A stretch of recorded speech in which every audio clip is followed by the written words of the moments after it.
Good evening, guys.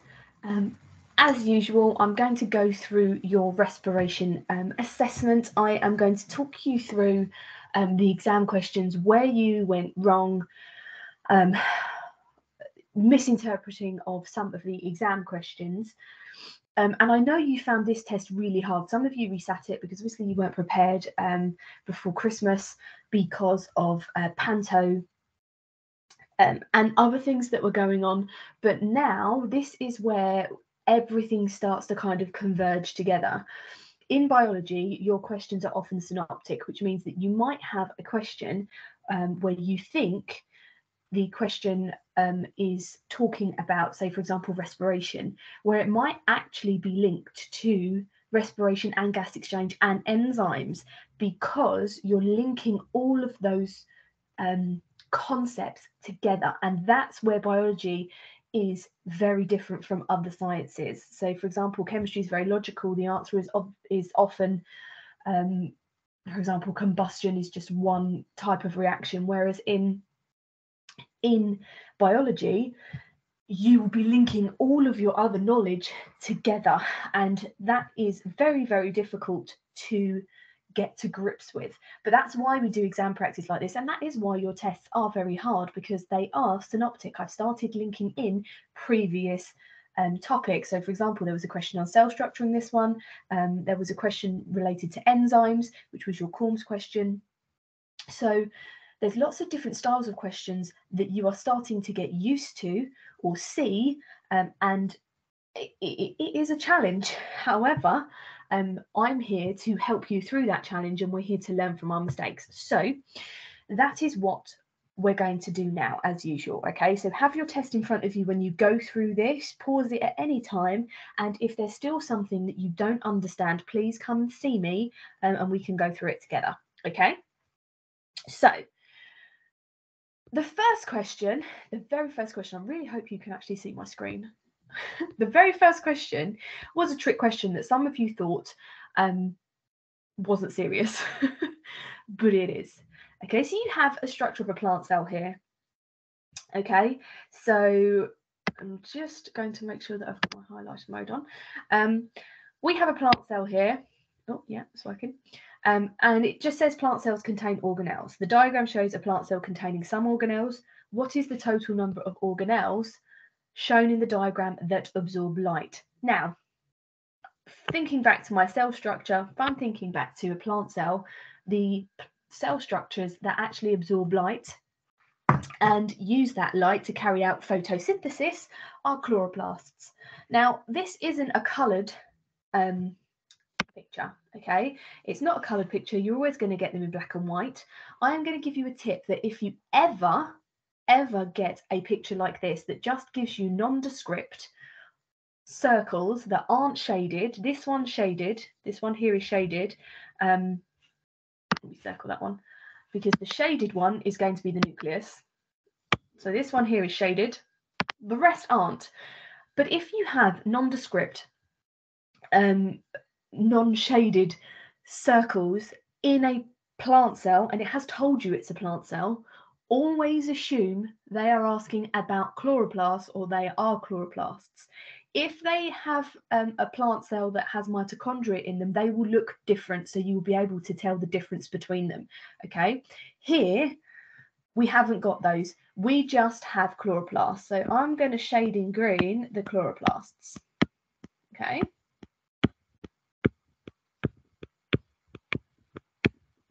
Okay. Now the question says, what is the total number of organelles shown in the diagram that absorb light? Which means that I need to count, okay, those chloroplasts. I know those chloroplasts absorb light to carry out photosynthesis. Therefore, I need to count those chloroplasts in the cell. And I've got 1, 2, 3, 4, 5, 6, 7, 8, 9, 10, 11. Therefore, my answer is 11 here. Okay. You might think that that is too simple. However, a lot of you misinterpreted that question and just put 1. Okay. If it says the total number, it is asking you to count. Okay. That was only 1 mark. Now, the next one, name an organelle not shown in the diagram that makes ATP. ATP is energy. Okay, ATP is the currency of energy that our body uses. Okay, so during respiration, okay, we release energy. We release energy in the form of ATP. And therefore, the organelle that carries out respiration is the mitochondria. Okay. Then we had a magnification question. Now, this was a bit of a different magnification question that you haven't seen, because usually you have to do some calculation, and then you get 2 marks for your calculation. Here it's only 1 mark, okay? And it gives you the formula that is needed. So it also tells you what the actual width is. Now, I can measure the image size, okay, or the width of the cell in the diagram. I can measure that, but I need to convert it. Now, some of you did measure it, and I could see you had written down what that measurement was, and then you correctly divided it by 40, but you then forgot to convert it. And that conversion, or incorrect conversion, meant that you put down a decimal. I will give you a handy tip here. If you are ever calculating magnification, magnification is going to be how much bigger something is. It is never likely to be a decimal. So I can automatically eliminate the first 2 answers. Okay, so it's either going to be magnified times 6 or by 600. It's more likely going to be a bigger number, especially because I'm working in micrometers. If this was the actual width of the cell was millimeters, then it might be times 6, okay? But because I'm working in micrometers, it's likely going to be 600. Okay, so that is process of elimination. I'm deducing there. I'm thinking about that. And some of you weren't thinking when you were looking at that question. And do you know what? That does take some practice, okay? When I was studying biology, I probably wouldn't have thought about that, okay? But years and years of practice means that that is likely to be my answer. So my answer is D, 600. You can work that out. So if you had converted the width of the cell in the diagram, if you'd measured in millimeters and converted that to micrometers, then you would have got 600 as your answer. But that's a lot to do for 1 mark. Okay. The next one was quite well answered. You could all tell me the name of an organelle found in a plant cell but not in an animal cell. So either the chloroplast, a vacuole, or a cell wall. Okay. That was very well answered. And then this one, the location of genetic material in a bacterium is different from the location in a plant cell. Give a location in a bacterium where a genetic material is found. Now, bacteria are members of kingdom Prokaryote, okay, which means they are prokaryotic cells, and I know prokaryotic cells do not have a nucleus. Now, quite often what I saw here was nucleus. Okay, because you're all thinking, I know that in plant and animal cells or eukaryotic cells, my DNA is found in the nucleus. In a prokaryotic cell, it's not. It's found in the cytoplasm or as something called a nucleoid, which is why I amended my mark scheme to accept nucleoid, because the textbook does say nucleoid. As a biologist, and has been teaching biology for over 10 years, I have never heard or used the term nucleoid, okay? So cytoplasm would be a better term to use, all right? So, moving on. The next question is actually focusing on respiration. Now, I included a question that you had seen before. You had all seen this before. So this is where I am a little bit nice when we're making up these tests. You might think I'm the worst person in the world when you're sitting the test, but I do think about these questions very carefully.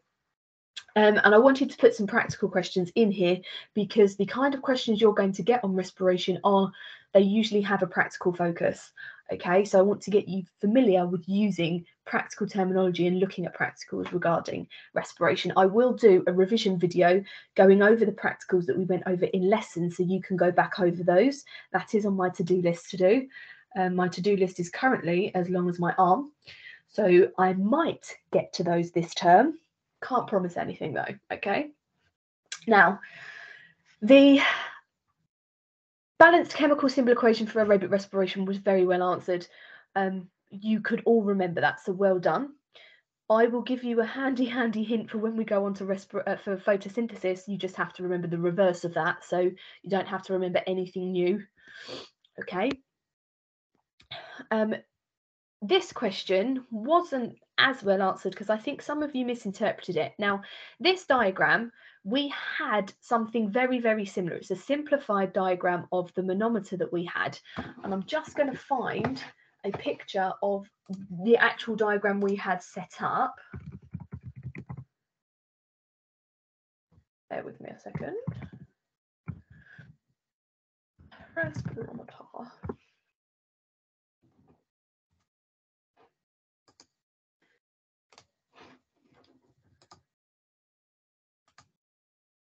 We had this one set up. So this one here, I'm just going to highlight here. So this one here is what we actually had set up in the lesson. So here you can see, oh, excuse me, my mouse doesn't like me today. You can see here that we had peas in one, glass beads in another, and we had it set up like this with the YouTube. Here is very different, but also say very different. It's simplified. It's not as complicated as I've got here, but I've still got similar things. Like I've got my coloured water drop here. This is my coloured water drop, whereas here I've got coloured liquid in my YouTube. I've still got a scale here. I've got a scale here so that I can measure, and I've got soda lime pellets in here. If I highlight this, soda lime pellets, which absorbs carbon dioxide, and here I've got filter paper soaked in a liquid to absorb carbon dioxide. So it would probably be the same liquid. It would be soda lime or sodium hydroxide or potassium hydroxide, but it does the same job. Okay, it absorbs carbon dioxide. Okay, now the whole purpose of this practical is to measure the volume of oxygen that is actually taken in by my locus, okay, or over here by my seeds.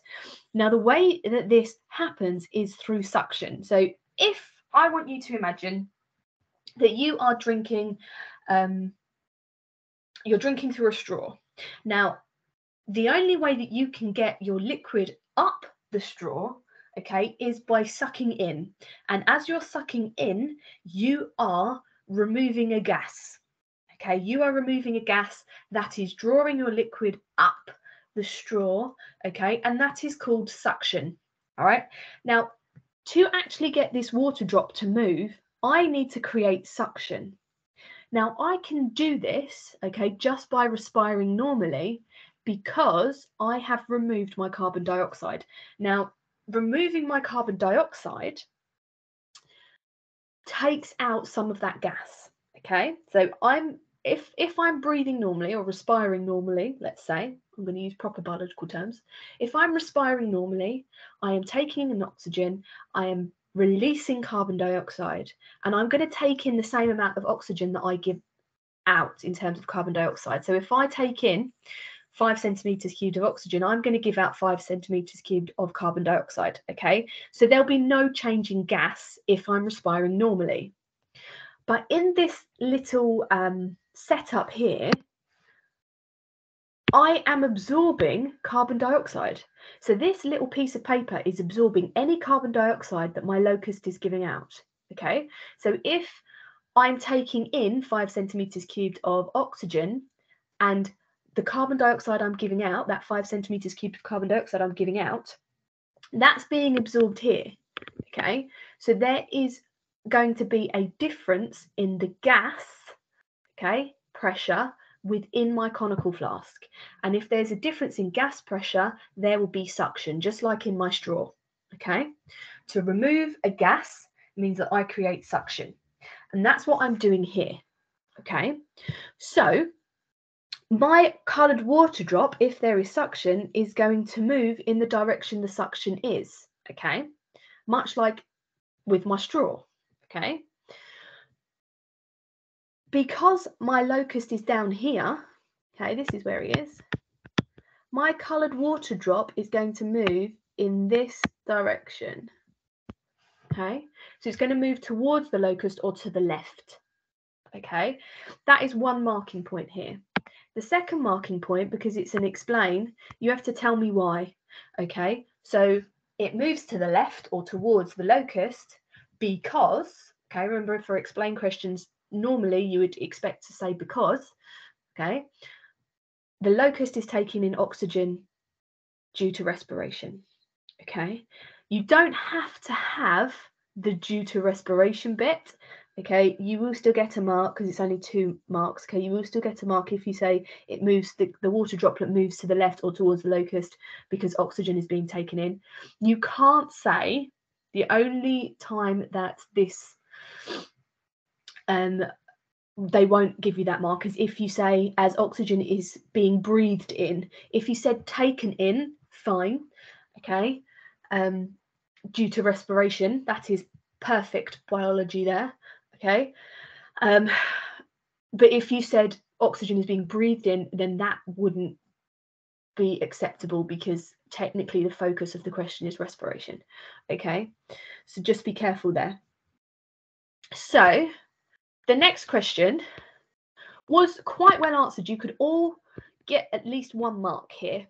Okay, so I've got my setup here about anaerobic respiration in yeast. So they're investigating the effect of temperature on the rate of anaerobic respiration in yeast. Okay, so automatically I need to be thinking about what anaerobic respiration is.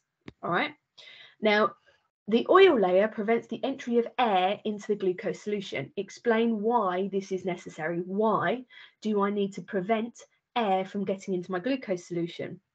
Now, all of you could tell me that if air got in, oxygen would get in, but you didn't necessarily link to the fact that we wanted anaerobic respiration, okay? Or it was the opposite way around. You could tell me that they wanted anaerobic respiration, not that the oil prevents the oxygen from getting in, okay? So you needed both of those marking points to get full marks here. So most of you could get at least 1 marking point. You either told me that the oil prevents oxygen from getting to the yeast and glucose solution, or you told me that they wanted anaerobic respiration. Some of you gave me both, well done, but most of you, it was one or the other. So just be careful there. You need both marking points. Oil prevents oxygen from entering the yeast solution to ensure the respiration is anaerobic. Okay, I did give the mark if you said if oxygen entered, the yeast would be respiring aerobically. Okay, because that is kind of the same thing. All right. So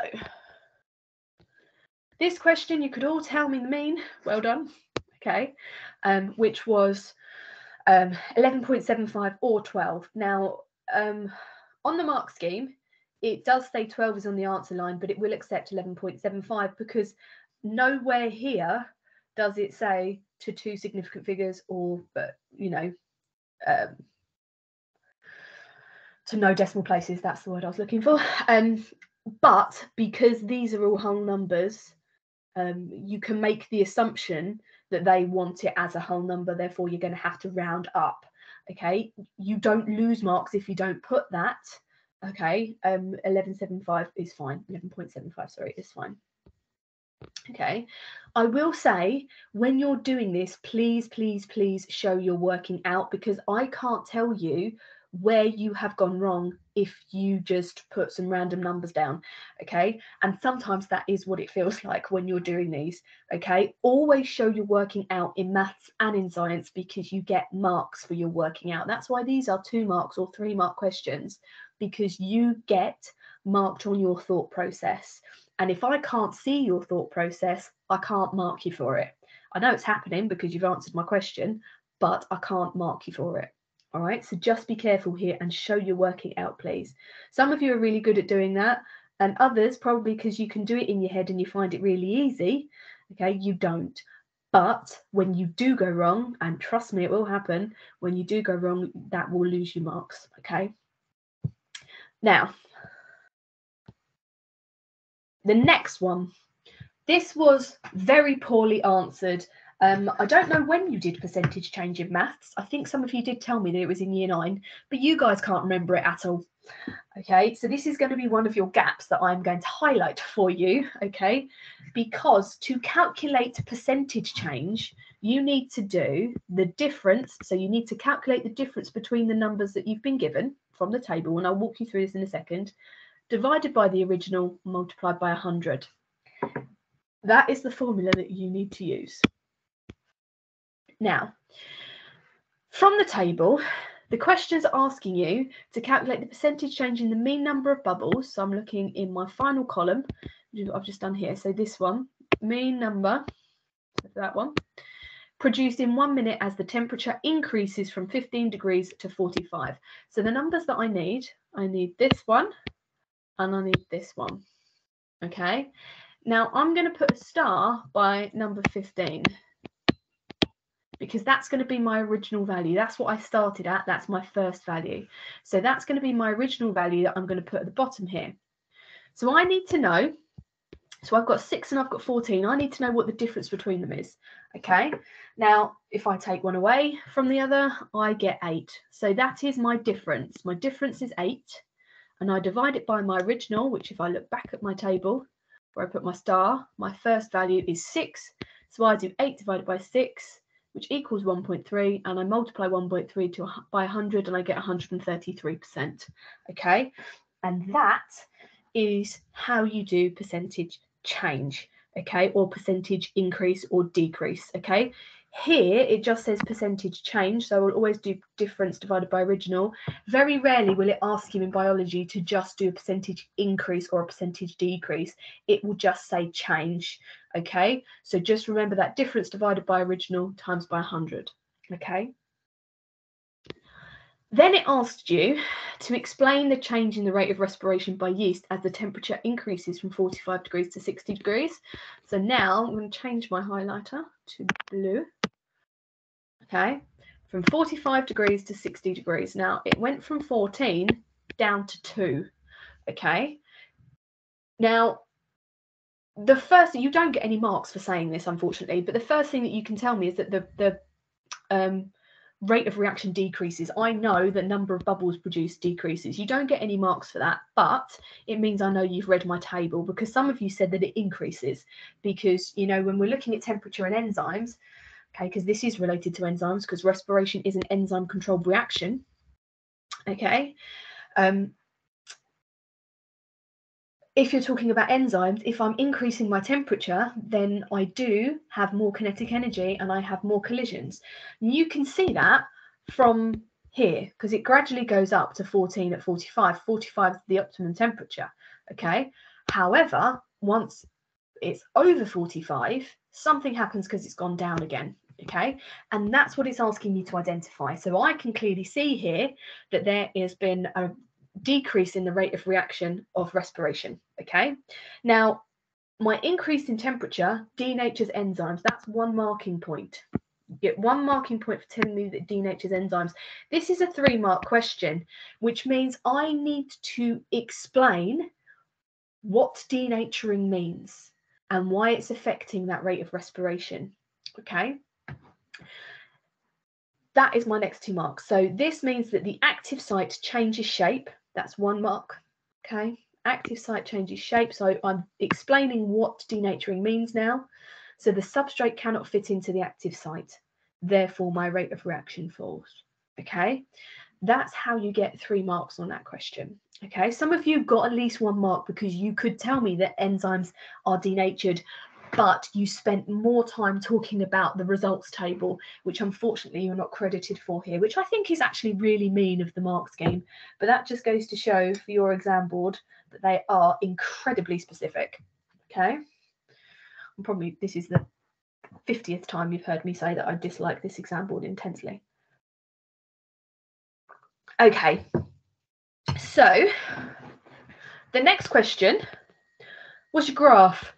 Now, the number, I'm just going to say this, guys, read the question, because here it says plot a bar graph to show this data. Okay, now this is the example of the bar graph that they gave. Okay, remember, for a bar graph, you are marked on, I don't think I've actually written on here the scales. So for a bar graph, this is what I'm expecting it to look like, but from a bar graph, we are still marked like we do SLAP UK, but we don't have the line. So we are marked on our scale. We are marked on our axes so that you've got your axes the right way around. You're marked on your points, your units, and here you're marked on a key. Okay, so it's SAP UK, not SLAP U. Okay, so that is how we marked this. So your scale is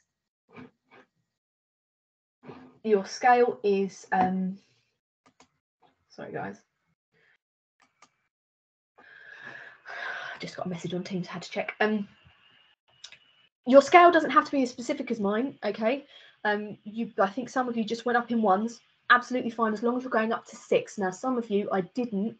If you're going up in ones, go up to 6 because it goes up to, your table goes up to 5.2. Yeah, your table goes up to 5.2. So therefore, if you just finish at 5 and go above it, that is not accurately plotting a scale. Okay, so you wouldn't get the scale marking point there. All right. So that was nice and easy one. However, the number of people that didn't read that and plotted a line graph was actually quite high for such a large group of very, very bright young people that you are. Okay, so just read the questions, please. Now, question 5. This one was more common sense than actual scientific or biological knowledge, because it's asking you to have a look at this piece of equipment, which is actually very confusing. But if you looked at it properly and traced where everything was going, so let's have a look. We're going to trace through the mouthpiece here, going into tube A from where they're blowing in. So that's where it stops there. And if I do blue for B, go in here, this goes all the way down there. Okay. Now, some of you did look at this, okay, and you interpreted it correctly. You might not have got full marks on this question, though, because what you actually need to get the marks is quite specific, okay? And some of you kind of summarized it rather than going into more detail. Because it says explain, you have to tell me why. So it says the student breathes into and out of the mouthpiece for 1 minute. Explain which flask exhaled air passes through, okay? Now, the answer is flask B, but you don't just get a mark for saying flask B. You have to tell me why you said flask B. So flask B, because the mouthpiece connects to the lime water. So the mouthpiece is in the lime water. So I want to exhale into flask B. Okay, if we inhaled from flask B, then we would get lime water in our mouths. That's the second marking point. Okay, we can't inhale from flask B. We'd inhale from flask A because the mouthpiece doesn't connect down to the lime water. Okay, that is what this question is asking. If I'm honest, if you're inhaling and exhaling from this, you're going to get lime water anyway, because there's no way of controlling this. So it's a very poor diagram. However, all opinions aside, that is the question that you have, and that was actually one from a very recent exam paper as well. Now, the next question was much if you actually did this and you looked at which was which, then you answered this question very well. So explain the changes that will happen in the lime water in flask A and flask B, which is a chemical test. It's a chemical test for carbon dioxide. So flask B would turn cloudy or milky, but flask A would stay the same. And I know flask A would stay the same because my mouthpiece isn't actually in my lime water. So no carbon dioxide would be bubbled through it when I'm exhaling. Okay.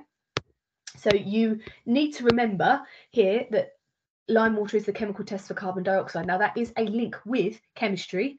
Okay, biology and chemistry have several links as we go through this course. Okay, but that is one of the main ones. So you need to remember that. Okay. Another indicator that they could use to detect carbon dioxide could be hydrogen carbonate indicator. Some of you wrote sodium hydrogen carbonate, okay, or that's still correct. Some of you just wrote sodium hydrogen, which isn't finishing the actual name of the chemical, okay? So just be careful there. All right. So The next question, we've done this, okay? Now, some of you answered this really well. Some of you got confused between inhalation and exhalation. Now, inhalation is breathing in, okay? So breathing in, when you breathe in, your diaphragm contracts and flattens, okay? This increases the volume of the floor of the thorax, okay? The intercostal muscles contract to move the ribs up and out. I only want to know what the role of the diaphragm and the intercostal muscles are. Therefore, I don't have to talk about anything else happening to get the 4 marks. So I get my marks here from talking about the diaphragm. Okay, that increases the volume of the thorax, and the intercostal muscles contracting to move the ribs up and out. That's it. That's where my 4 marks are. Okay, it's very, very simple, but some of you got confused and were talking about what happens to the diaphragm during exhalation. Okay, the fact that it goes to a dome shape. Dome shape is normal. When you're breathing in, it flattens. Okay, so just be very careful here. A lot of this is your memory and remembering some things, and some of you I don't think revised very well at all. No offense. Okay, but I don't think some of you did. Okay, or possibly didn't revise that. Now, this question was a tough question. Now, some of you did really well on this question, but it's a practical question that is looking at the alveoli, essentially. Now, the maths question, some of you were much better at this. Obviously, we've done surface area to volume ratio, we'd practiced that. But some of you got really confused in terms of what the volume was in able to calculate the surface area to volume ratio, because you aren't really given a lot of information. You have to read this bit here.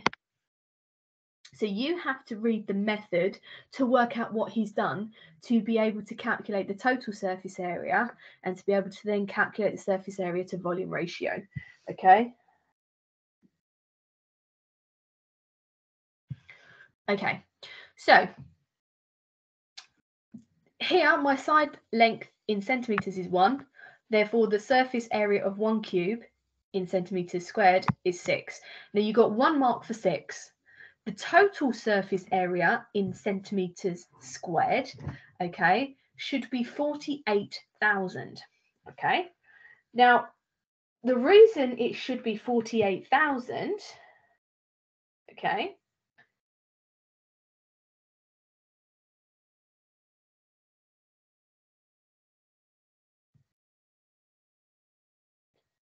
is because if you read here, it says calculate the number. This is the method the student used. Okay. So he calculated the volume of a large cube with side lengths of 20 centimeters, calculated the number of small cubes with side length of 1 centimeters that have the same total volume as the large cube.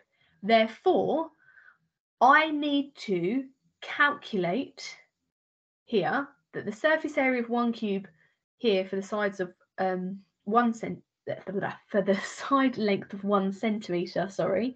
Okay, so for my very small cubes, okay, they have the same total volume as the large cube. So to work out the total surface area, I can work backwards and I multiply the volume of 1 cube in centimeters cubed for my large one.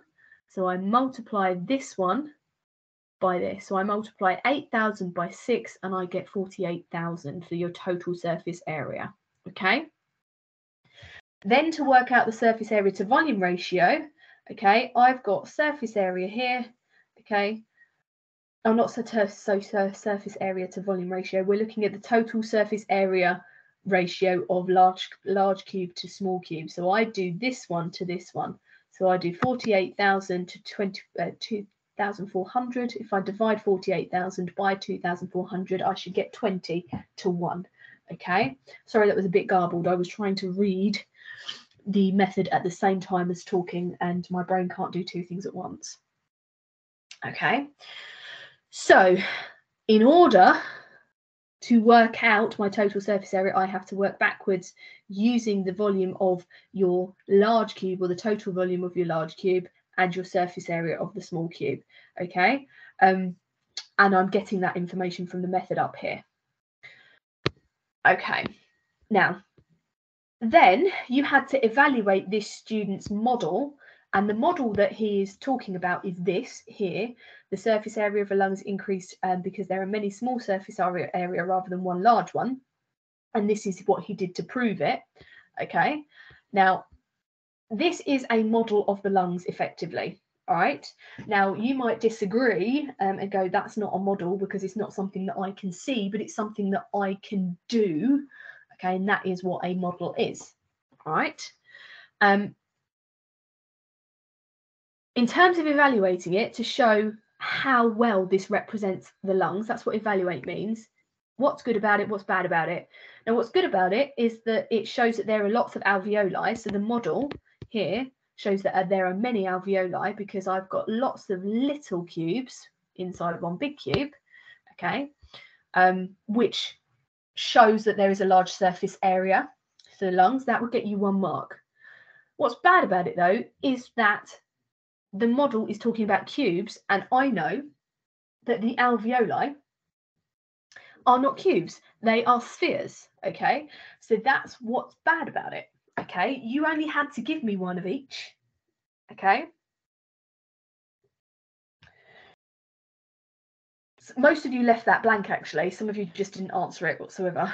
Some of you did write a comment to say what model, so just clarifying that.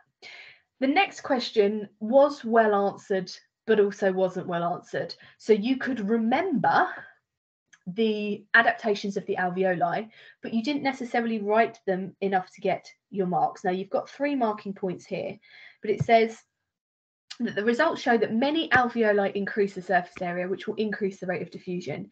Explain 3 other ways that alveoli are adapted to maximize gas exchange. So there's 2 things here. Now, the first thing being that lots of you talked about how there are lots of alveoli to increase the surface area.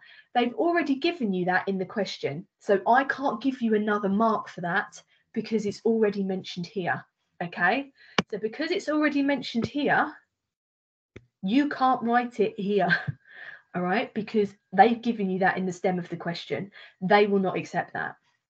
The second thing is that you have to tell me how the adaptation is maximizes gas exchange. So you can't just say they've got thin walls. You have to tell me how thin walls maximizes gas exchange. So they've got thin walls, they're 1 cell thick to minimize diffusion distance, okay, or to minimize the distance that gases have to move. Okay, that would also be acceptable.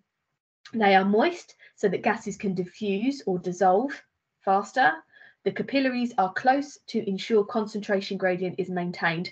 These are the 3 main ones for alveoli, and I will say that if you're talking about adaptations to gas exchange, you have to always think about how whatever it is you're talking about increases their surface area. Okay, how whatever it is or maximizes their concentration gradient or maintains their concentration gradient. Okay, how whatever it is you're talking about minimizes diffusion distance. Those 3 things, okay, are key to efficient gas exchange. I want a large surface area, I want a small diffusion distance, and I want a really high concentration gradient. That is going to give me a really high rate of diffusion to be able to carry out gas exchange effectively. Okay, so most of you could tell me these things, but you didn't link it to how it maximizes gas exchange. So you didn't link it to the diffusion distance, the not surface area, the concentration gradient, or the fact that it helps your gases diffuse, which is why they are moist. Okay, so just be careful there. All right, so the human thorax, structures of Q and R, which are here and here, okay, process of elimination, okay, I know, okay, that there, Q is my trachea, therefore it can only be C or D because they're the only ones that have Q as your trachea, okay, process of elimination this, and R is the bronchus. It's not a bronchiole because these are bronchioles, the smaller ones, and then right on the end is your alveoli. Okay, so just be careful there, read it properly, because I think some of you put C because you saw trachea and went, oh, I know it's that. Okay, read your tables carefully because they can catch you out with those multiple choice questions. Now, question 8 we'd had as prep, and in the feedback that I gave you for your prep, okay, was that in this question you needed to link each chemical, that's the word I was looking for, you need to link each chemical to why it's harmful. So some of you listened to that feedback, others didn't, okay? And that is one thing that does frustrate me, guys. Sometimes you don't listen to what I'm saying, or you're not reading what I'm writing, which is very frustrating when I'm giving you feedback, because what's the point in me using my time to do this for you if you're not going to use it? All right. Now, it does say, suggest why using e-cigarettes may be thought to be less harmful than smoking normal cigarettes. Now, here we're looking for 2 key things that aren't in e-cigarettes, okay? And that is e-cigarettes contain less tar and less carbon monoxide. Now, that is 2 marks in that first sentence there. But then you have to tell me why tar and carbon monoxide are harmful to us. So tar contains carcinogens, which can lead to cancer, and carbon monoxide can lead to heart disease or strokes. Those are how carbon monoxide can be harmful to us. Now, these bits are the bits that you didn't write in, okay, or that most of you didn't write in. You could tell me that there is less tar and carbon monoxide, but you couldn't link it to why those things were harmful to us, okay? Now we've got the Corms question. Now this question, okay, if we have a look at it, describe an experiment you could carry out to determine the effect of pH on the rate of digestion by amylase. Now I did a video on that one. There is a video on Teams that shows you how to do this practical, okay? However, remember, it's not always going to be a practical that you have done, or there is a practical on your spec. Like the Corms question you had for prep this time round, it could be totally unrelated to anything that we've studied, but it could be a relevant practical. Now, the information that you're getting here, okay, is what you're using, all right? Now here, describe an experiment you could carry out to determine the effect of pH. The effect of pH. So if I'm determining the effect of something, that is what I'm changing, okay? On the rate of digestion by amylase, okay? That's what I'm measuring. So I've automatically already got the C and the M from my question. The O, I'm using amylase, okay? In terms of the things that I need to keep the same about or consider about my amylase, I might need to consider the fact that it's from the same source, okay? I might also have to have the starch from the same source, which is what I'm going to use to, that's what my amylase breaks down. It breaks down starch, okay? Remember, for this, you have to tell me what you're changing and how you're going to change it. So you can't just say, I'm going to change the pH. You have to say, I am going to change the pH by adding acid or alkali, or you could have a range of different pHs you can state with a pH buffer, okay? The easiest one is adding acid or alkali, okay? You could have acid, alkali, water, all right? We use amylase from the same source and starch from the same source. It does say or, so you don't have to write both, okay? I'd repeat each test 3 times. I'm automatically getting my R in. I'm going to measure how quickly starch has been digested by how long it takes iodine to stay orange using a stopwatch to time, okay? This bit here is both of my measuring marking points there. Okay, now some of you could tell me you were going to measure how you were going to test for starch by using iodine because it will turn blue-black. You would get a marking point for that, okay? However, some of you said you were going to do that within a minute. We're here, if we're looking at rate, we need to be looking at speed, which means If I'm looking at speed, I need to have a measurement of time. Okay, so just be careful there. And then keeping the same, because it's an enzyme, I need to keep the temperature the same. I'm going to need the volume of starch and the volume of amylase the same, or the concentration of amylase the same. I have left that one out because I ran out of space. But any factors that could affect the rate of an enzyme controlled reaction, so we're already changing pH, so we can't keep that the same. Okay, but temperature, volume and concentration of enzymes would be the same. Okay, because I know those would affect the rate of an enzyme control reaction. Now, some of you did really well for your first Corms question. Okay, some of you got a bit confused and didn't necessarily know what you were talking about, and maybe some of you started talking about just enzymes and how enzymes work. Okay, if you ever have, and we'll do more of these, okay, but if you have describe an experiment, okay, then that is a Corms question. Okay, or design an investigation. Okay, all right. Now, you can't also just bullet point what you're changing and brief sentences. You have to write in full sentences, which is why I have bullet pointed it to help you lay it out, okay, and help you see it, but they are full sentences that I've written in. Okay, so